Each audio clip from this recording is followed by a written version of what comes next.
Tottenham Hotspur 3, Chelsea 4. Another fantastic Premier League encounter, especially for the neutrals, but maybe not so much if you're a Tottenham fan, because once again, they bottled it. They have bottled it at home, and you simply cannot put these performances up in the Premier League. Being 2-0 up after 11 minutes, simply the game was there for Tottenham to go on and win and control the game. They even could have gone and got a third a few minutes later just to seal the deal. But no, Tottenham have to be Tottenham, and they have to bottle games because it's in their DNA. It's in their DNA. And that is, quite frankly, a disgrace from that Spurs side today, who let a Chelsea team slowly come back into the game, who then fully dominated that second half. As for Chelsea, I hate to say it, I'm not the biggest of Chelsea fans, and it does pain me to say this, but they looked ruthless that second half. They really did. But still, I think Chelsea are showing where their weaknesses are. Cucurella, Sanchez, in that first half, not switched on, and that midfield was way too easy to play through and couldn't handle the Spurs press. But really, we have to question Tottenham today. At home, after that disappointing result against Bournemouth midweek, surely the game plan, as Ange had set out, was go start early, go get a few goals, and get some confidence. And Spurs did that. Well, not only did Spurs do that, they had Romero fit. They had Van de Ven fit. They had the big guns back for this big encounter. But as soon as Christian Romero went off, you almost sat there and knew. You almost sat there and knew that something Spursy could happen today. And you must say, this Spurs team, they're just not learning. And I'm actually starting to think as well, is this really Ange's fault? Is this really Ange Postecoglou's fault? Or is it too many individual errors, too many silly mistakes that are happening in this Spurs side for anyone to really actually be able to blame the manager? Because the manager set out his game plan quite clear today. Press fast, go win the ball in the final third, be direct. And they were. Great goals from Solanke and Kulusevski in that first 10, 11 minutes. Of course, people will go, oh, Cucurella and his slip, and I'm going to touch on that in a second. But they were good, classy finishes and exactly what Spurs needed. Before I do go any further, then make sure you smash the like on this video, subscribe to this channel, AVFTS Extra, and of course, as well, get in the comment section, let me know your thoughts. But I'm sorry. I am absolutely livid with Spurs. And from an Aston Villa fan's perspective, I needed a Spurs win today. They just always let you down. They always let you down. Look, Cucurella, let's quickly talk on him. I'm not having it about this slipping and sliding like he was on a water park in Florida. Do you know what I mean? This guy, you've gone and warmed up. You know the pitch. You know the surface. It's raining, right? You know what boots to put on. You don't need your mum to dress you. You don't need the kit man to tell you if you've got the correct studs on. Wear the correct boots. But for him to slip and slide like he did, and then for him to go over to the Chelsea bench and almost blame them, absolutely idiotic. Poor professionalism, in my opinion. You can't blame anyone else but yourself, Cucurella. And you've exposed yourself in the biggest game, in the biggest moments, and you got punished for it. But I also want to say Spurs didn't punish Chelsea enough in that first half, because chances were there. And they hit the crossbar from a header. They had a chance that was just flashed wide by Sonny. They had to be really clinical, and maybe even there. 2-0 never felt safe for Spurs. Jadon Sancho, wow, what a goal. What a way to ignite yourself. And annoyingly from Jadon Sancho, it was at a time where obviously Chelsea being 2-0 down after 11 minutes, you couldn't really celebrate that. But as a quick response, a quick comeback, and the way that he classically picked that ball up on the left-hand side, a few step-overs, cut in, and the finish was absolutely sublime. But again, I want to touch on, that Spurs fragility, because everything in the second half didn't go right for them.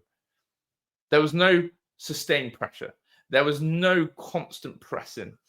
And then they started to have to rely on Fraser Forster, who did actually put off some really good saves. And really strong saves, of course. He is not anything like the level of Vicario, but I actually think Fraser Forster did quite well today.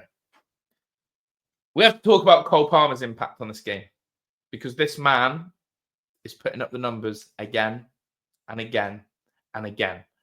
And I know people go, Cole Palmer FC, Cole Palmer this, but he's showing up. And the biggest question and statement that people have said about Cole Palmer this season is, Oh, where is he in the big games? Where's Cole Palmer been when it matters against your Liverpools, against your Arsenals? Well, Cole Palmer showed up today because his impact for the Enzo Fernandez goal, his footwork, his movement, the way he dribbled, the way he seamlessly guided that ball. And of course, yeah, it took a bit of deflection and Enzo's finish was brilliant. But Cole Palmer there is exactly what Chelsea needed. That enigma to spark things and really push them forward. The 2 penalties that Tottenham gave away today, moronic, idiotic, could have been avoided. And both penalties were of a class nature.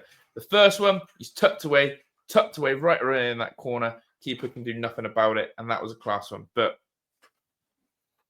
we have to talk about the Panenka. Because when a player decides to do a Panenka, you either become a hero or look incredible like Palmer has today, or you look like the biggest dickhead in the world, like Lookman did when he took that Panenka for Fulham a few seasons ago.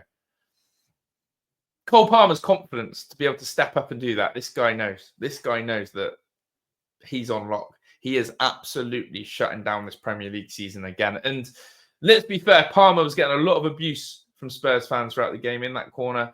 And he even let them know with his celebration for the second, what that meant. But this guy is delivering numbers now, week in, week out. I'm looking at Chelsea and the substitutes they can make. Malo Gusto coming on. Again, a little tweak from Enzo. Merecha taking off, of course, Lavia. Gusto comes on. He brought on Nkunku. The reinforcements from the bench, as I keep saying, is quite scary. To be honest, Chelsea have a scary, scary bench and squad depth, and maybe it's starting to come good for them. It's also a good weekend for Chelsea because, of course, Liverpool didn't play, so they built that momentum to close the gap on Liverpool and are only 3 points off them. Yes, of course, Liverpool have that game in hand, but psychologically, Chelsea are breathing down Liverpool's necks. As for Spurs, I think this stat holds. Spurs, 7 losses in 15 games. 7 fat L's. Spurs. The team who are meant to be pressing for top 4. The team where Ange Postecoglou says he always wins a trophy in his second season. Well, buddy, you ain't winning the Premier League one. Let's just put that down there. And this Spurs team is now becoming either a team that will win a game or lose a game. And more or so less now, I keep looking at Spurs and thinking there's fragility. You can't keep blaming these injuries. You can't keep blaming that. You have to start looking at individual errors, players, accountability. Are they being clinical enough? Are they shutting up the opposition enough? And are they really, really psychologically changed? No. When you're a Spurs player, you're always going to have that Spurs DNA. You're going to have the bottle job DNA. And that was what I watched today. So, listen, Tottenham, you have one job today. Go win at home.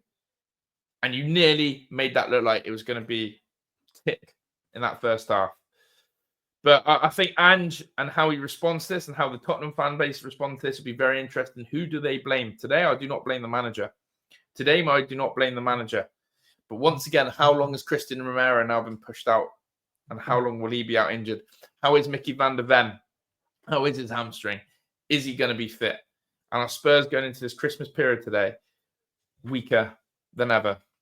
And will Ange even make it to Christmas? And I said this, and I got laughed at. I said Ange won't last the season. I'm convinced. Ange Postecoglou will not last the season. I'm convinced. So, listen, people, hopefully you've enjoyed this little take. Tottenham bottle it again. Palmer's Panenka basically propels Chelsea to second. Spurs bottle it. Chelsea look good.